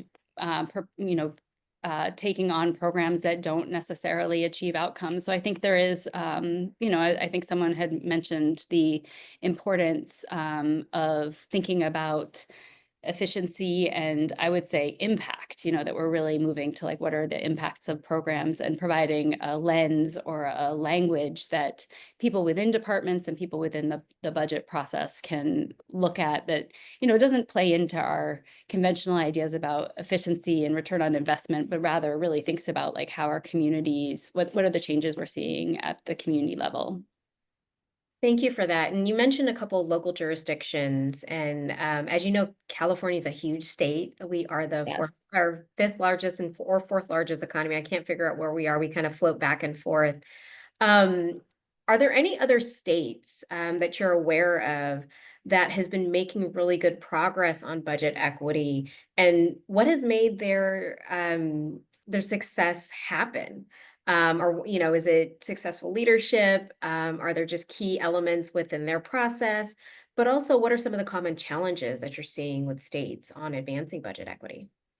It's when I saw this question, I was like, okay, I'm going to find the states that are doing great work. And, I think, there are some good examples. I was specifically looking at the state of Washington and their HEAL initiative, which is around environmental, it's a specific environmental justice program where they were looking more specifically at, using that kind of lens of like community impact, developing a process, engaging community, really like thinking about the ways that funding for a specific program is being deployed. But in terms of like a statewide budget equity initiative that really like pulls together departments, I feel like this is where California has a real opportunity to lead. And I think that you all are really set up for it because, obviously California jurisdictions, as I mentioned, have been in this for some time, and there are quite a few of them. And when I look at maps of our network, I'm always, there are so many leaders at the city, county, regional planning agency level within the state of California that have started to create templates. And I think that building, like, I think specifically of the C-Corps project and of the training that has happened and the kind of cohort-based leadership development that's happened throughout California state agencies. And it was mentioned the California Department of Finance. They were 2022, 2023 participants in that process. And so would have worked on developing their own racial equity action plan. And so having the framework where there are a number of state departments with racial equity action plans, even if they're early phase, even if they were kind of partial and they were invested a little bit, but they never, there are people in those departments and there are some pieces to start with. There are some starting blocks. And I feel like building a framework or a scaffolding to organize how those racial equity action plans can feed into the budget process would provide potentially a missing piece. I think about the city of Chicago. So again, not a state example, but Candace Moore, who was there, oversaw an effort to develop racial equity action plans for every department in the city of Chicago. And they basically brought the departments through a cohort-based model, similar and kind of like actually built a little bit off of what C-Corps was doing. And they supported the development of racial equity plans. And some of them are very early stage, but they decided, okay, we're going to require that every department have one of these. And we're going to do a little bit of kind of rating and working with them and providing them a little bit of a grade on them. And then we're going to post them all on a public facing website and really call out the ones that are strong and those that are rooted in like long-term partnership with communities. And then this also helped them to identify the data that was missing and what kind of disaggregated data was necessary for people to really understand the impact of their work. And that really established like a baseline where they could go deeper and farther with those departments than they had previously. And so I think there's an opportunity to, I really liked how in what we heard from Chris, it's like there's this policy side, there's the side of the budget process once it gets into the hands of the governor and the legislature, and there's opportunities for racial equity analysis of those process points for sure, and then there's the administrative side or the practice side, and that's where, really working in partnership with those folks that are closer to implementation. I think a lot of times when we talk about what are the things that are missed, or when I go back and talk to, my colleague at Salt Lake, who's here at our steering committee meeting this week, who, is saying, okay, we built these tools, but there's kind of this missing link between the vision and the implementation. And so I think that the opportunity for the folks within your commission's office to help make those connections are so important. So I'm sorry that I don't have a look at exactly what, this state is doing. You're giving us really insight as to the places that it might work, and how do you then move this work forward in a way Yes. that makes sense and that is adaptable within California. And we do have to transition just because of the timing of our meeting. But Sarah, I had one last thing to ask of you. Your top two takeaways in 5 words or less. Oh my goodness. I know, concise is a hard thing that we have to think about in these spaces because we have to make things tangible. So Wonderful. what Yep. are those 2 key takeaways, 5 words or less? Okay, I would say start where you are, know your next step, and keep going. This is more than 5 words, but do not stop. The equity work is iterative. It's like a screw that's going into the wood. You keep normalizing, organizing, operationalizing, visualizing, and it's so important right now, and in all of these places to look for the next step and take it. Absolutely. Thank you so much, Sarah. We appreciate you being with us today. Yeah. Commissioner Maldonado, I'll give it over to you. Yes. Thank you so much, Dr. S. Thank you again, Sarah. This was amazing.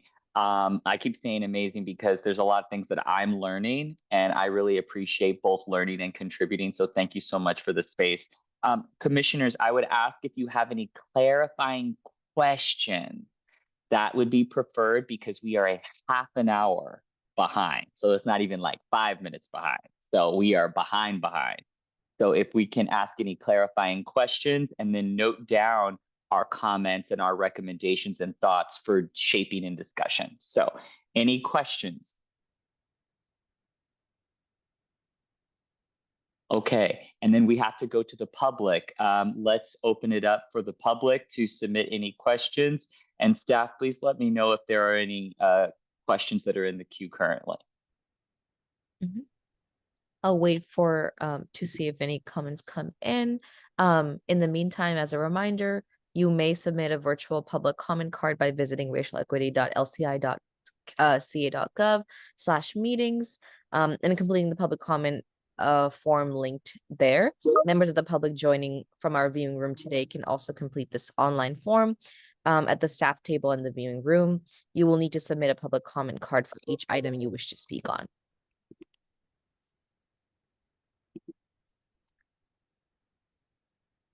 Okay, thank you. Let's see, is there any comments? We'll give it a minute.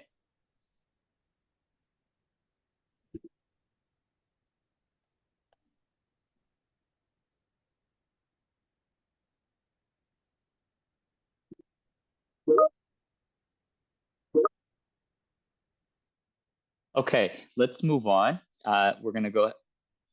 Yeah, no? No comments. No comments. Okay. We will close the public comment section. Commissioners, I'm going to take a committee lead privilege and say that we might continue forward. We have a very hearty remaining of the meeting, and we are at time, actually. So we will have to continue forward. Just to thank you. confirm, Commissioner Maldonado, are the commissioners able to stay on for some additional time? We just want to make sure that we maintain it. That's a good point. Yeah. Can you all confirm verbally if you can stay on a little bit longer? A little bit, not by much though. Okay. I'm also with Commissioner Kim. Okay. I can stay on slightly longer, but probably not a full half an hour. Okay, what we'll do is we'll move forward. Appropriate. Can 12:15 work? Okay, pushing it. It's pushing it, but we'll push it. Okay, got it. So I'm gonna fly through this. Boom, boom, boom, boom. Thank you, Sarah. Appreciate you. So I am now going to move on to item number 7 and call to a discussion facilitated by Joyce Chow, our facilitator from Abundance. Joyce will guide us through discussion on key activities from recent meetings, what we have heard, and what do we want to explore as further committee to continue moving towards the creation of the Commission's racial equity framework. Joyce, what I will ask is, in light of the time constraint, instead of going through each component, if you can get us to the end in a summary, and then let's dive right into discussion, and we will all play intellectual catch up right now. Great. Yes. Thank you so much, Commissioner Maldonado. Can you all hear me okay as we jump in? Okay, great. Then we're just going to get right into it. So I'm going to take us through the next few slides pretty quickly, as Commissioner Maldonado requested, just so we can get into discussion. The big takeaway on this slide is, as you all know, we're working towards that December 1st framework deadline. The first draft, or an early draft, is coming out in June, and the Commission needs a couple of touch points to work with recommendations and strategies and get comfortable with it. For that reason, today, the focus is to build that initial set of concrete strategies, methodologies, tools, right? We really want to narrow down to have something to bring to the Commission meeting in March. So with that said, I'm just going to call us very quickly back to our December 19th Commission meeting results from the discussion we had there. This is the budget equity slide, right? This was when we tacked up the sticky notes. Commissioners and members of the public in attendance were able to post dot stickers to show which ones were the biggest priorities to move racial equity at the state level. And you can see here, accountability was a major theme, this idea of carrots and sticks, and making sure that community had access to decision-making power when it comes to budget conversations. For the purposes of today's conversation, the 3 guiding parameters that I'll lay out here are these 3 you'll see in this little like sticky note. 1, is it actionable? Can it be implemented?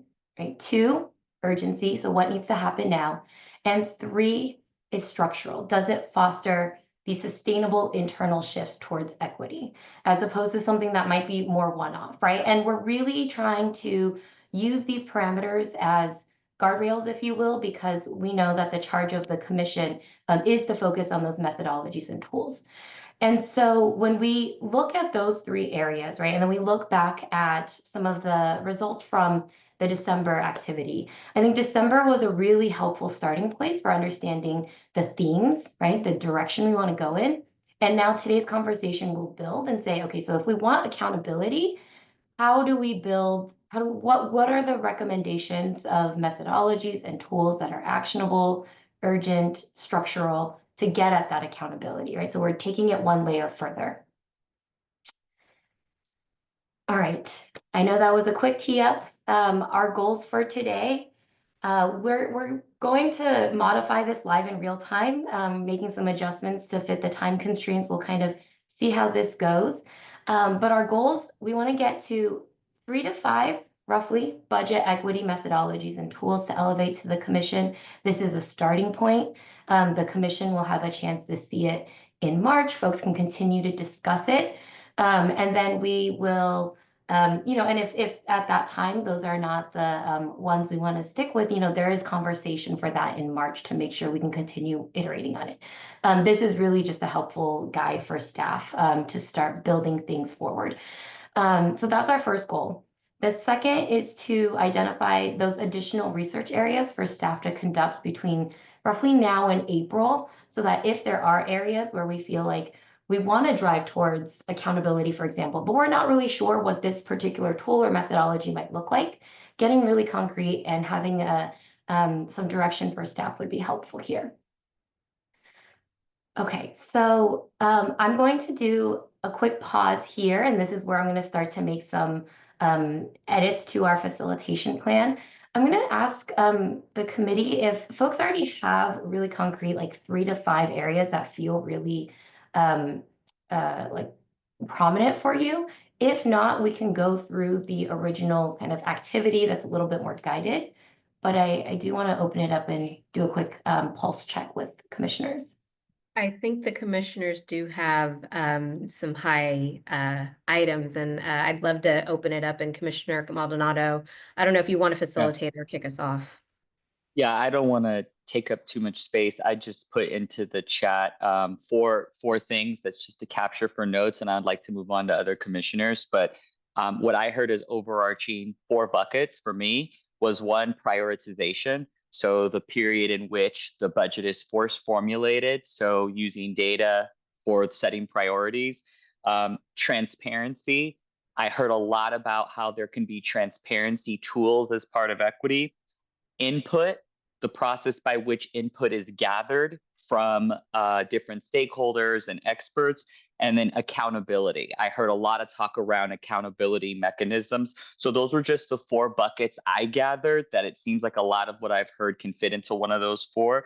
And then sort of my under little umbrella is looking at the differences between recommendations impacting the legislator and the legislative process, and very specific recommendations that can be done at the administrative and regulatory level.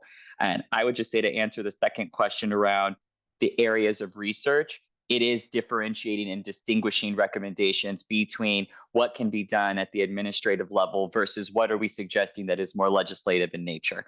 So I'll pause there. I'm going to see if Commissioner Kim and then Commissioner Onodera want to go first because of their time, and so they can get out their thoughts. Yeah, thank you so much. Commissioner Onodera, why don't you go first? Oh, I was just gonna cede the floor to you, Commissioner Kim. All good. Thank you so much. So I've been going through this process with the commission. We've had such great experts speaking. I've been slightly laid back on this, and we're now at a moment where we got to be really straightforward here. It is, I think the reason why I've been put on this commission is because of this question. I've been put on this commission because we not theoretically thought about budget data and how data interacts with budget decisions and allocations, but we actually literally built that, right? So the whole LA County ARPA allocation of the $1.9 billion was, we helped to write that motion. We proposed it to the supervisors and then helped to design out exactly how it would be implemented with the department down there or the office down there. We did the same thing with LAUSD. We've done this a couple of times. It is not a theoretical thing, right, in terms of some of the work that's already happened here in California. I don't see any reason why we cannot have the commission pre-build a database framework that uplifts the community's needs by geography and a rubric, a pre-made rubric to allocate funding so that it's equitably distributed based on that need. We've done the data work. Dr. Pastor has done the data work. Many people here have done the data work. You have to turn the screw depending on the issue, but there are very specific, we know how to build the data and the data framework.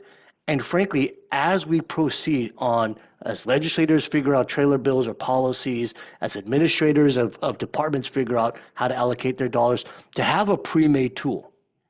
And whether or not this commission is we do not have the power to mandate the utility of that tool, but to have it available would be a massive boon for the state. So that would be number 1. All the other questions about transparency, around accountability, all flow from our ability to build that framework. And again, not something theoretical, something that's already been done at scale, not at California scale, but at scale, at pretty good scale with things like LA County and LAUSD. Number 2, I think it's critical for us to understand the moment that we're in. Chris noted that 1/3 of our state's budget comes through, is actually a pass-through from the federal government. Given the process that's happening right now, this week, on budget reconciliation that could blow a massive hole through the state budget, I think that we need to immediately figure out how do we ensure, using the framework I had just noted, that the burden of those massive budget gaps do not fall on the highest need communities. Unfortunately, if what we think might happen, we are talking about healthcare, food stamps, schools, all of these things, if California is not careful about it, will collapse all on the head of very specific communities in a much more sharp and difficult way. And so the commission could be extraordinarily helpful over the next couple of years, potentially, to figure out how do we create an equity framework so that the burden of those cuts not land on particular communities.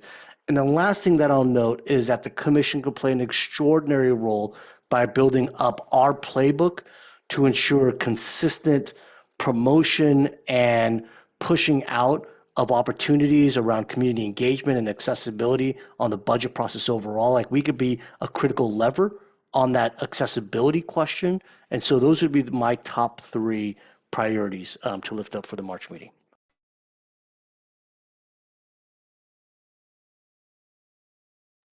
Joyce, if you can please follow up with Commissioner Kim if there are any details to what he has stated that we need to kind of make sure that the language of that is captured perfectly.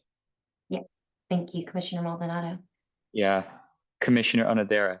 Wow, that's a lot to follow up on. I think I will say, so Commissioner Maldonado, I would agree with like the big buckets that you put the things into. So the four: prioritization, transparency, input, accountability. I actually have and I know we don't have time to, but I actually have a lot more questions about the LA model that Commissioner Kim has been talking about. So if that is just like an item that we're going to be talking That's about a at the research next item. meeting, Mm-hmm. then that would be helpful for me. Oh, yes, I see it. There are definitely, this is also part of capturing research items for takeaways. So let's add that, Joyce, to one of the lists. Dr. E. Yes, we're actually going to have conversations with LA County to see if they're available to come to our next meeting. That is a joint meeting between data and budget to actually talk through all of this. That would be helpful because just, I think following up on my comments from our last meeting, I think one of the requests was definitely to bring forth some examples for us to consider as we continue, doing this work. Yeah, and on that note, I had the same thoughts as Commissioner Kim did when I heard Chris's presentation. And so I'd want to know from both Chris and Commissioner Kim, is there privately funded or existing tools that have that sort of high-end, interactive, user-friendly feature that's maybe done in the private sector that is an example that could be scaled out state? So that's a research follow-up that I'd like to know. Does that exist? Is there something I can lay eyes on that gives that functionality and particularly the accessibility that Commissioner Kim was referring to? So that's just another research area. Commissioner Bowles. I agree 100% with Commissioner Kim's proposal. I think the only thing that I would add is that I think the tool that you propose, Commissioner Kim, is an opportunity at this moment because we're in the, I think it's a solution. So I've been concerned about what happens after, but I do think to the extent this is something that helps us navigate this moment, it makes it more likely to be implemented. I was going to say on that note, Joyce, under sort of when I look at like an umbrella over these four priorities, having accessibility being an overall umbrella across all of them. But then the other one was accessibility and so much in my brain. Yeah, let's just leave it there. My brain's spinning after Commissioner Kim's what he's saying. I'm really trying to digest it all. Goodness, I'll remember it. But accessibility is one of the big overarching umbrellas that I want to make sure is sort of layered and baked into the whole cake.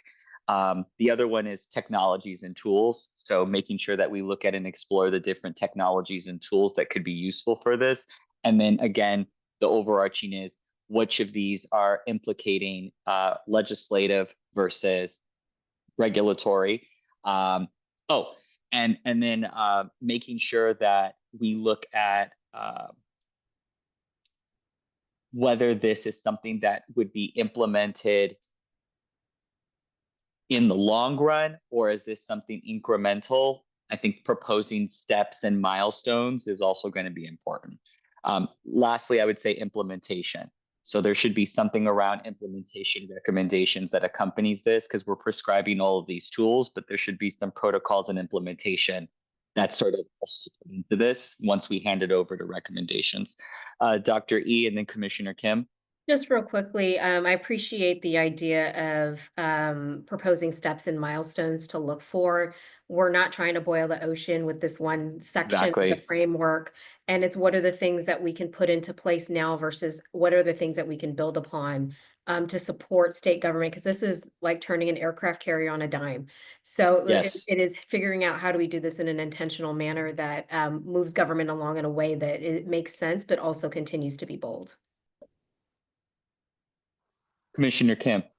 Yeah, I mean, just to a point, Commissioner, that you made, you know, in terms of thinking about the long haul and also to think about Dr. Estes's point, you know, as a commission, we have very limited authorities. Right. But we also know that there are a lot of moving parts to any budget process, as Chris has talked about.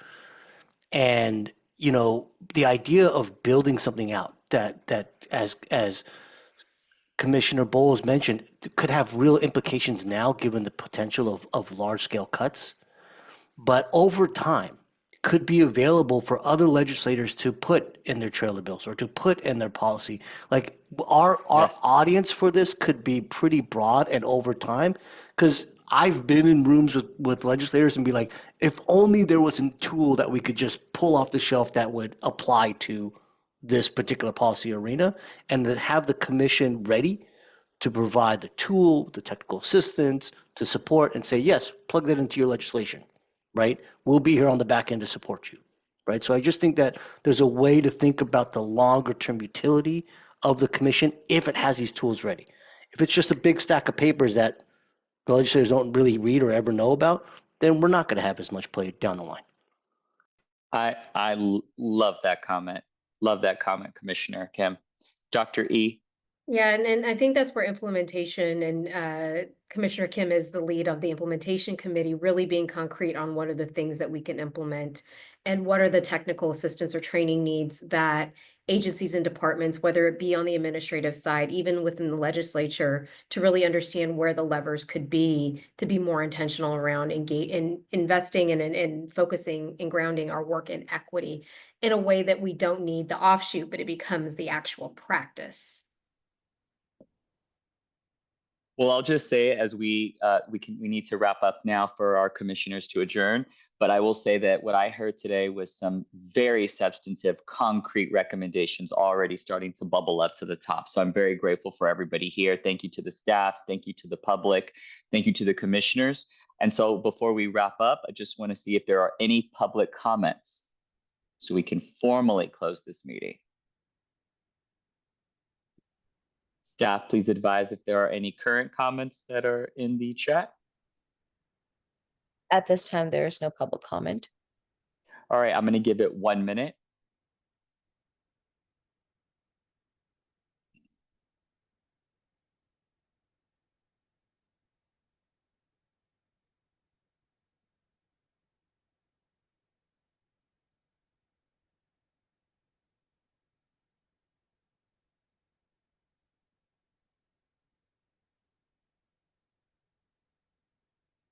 Okay, I'm going to reclaim 20 seconds on that minute, and I will say that public comments is now closed.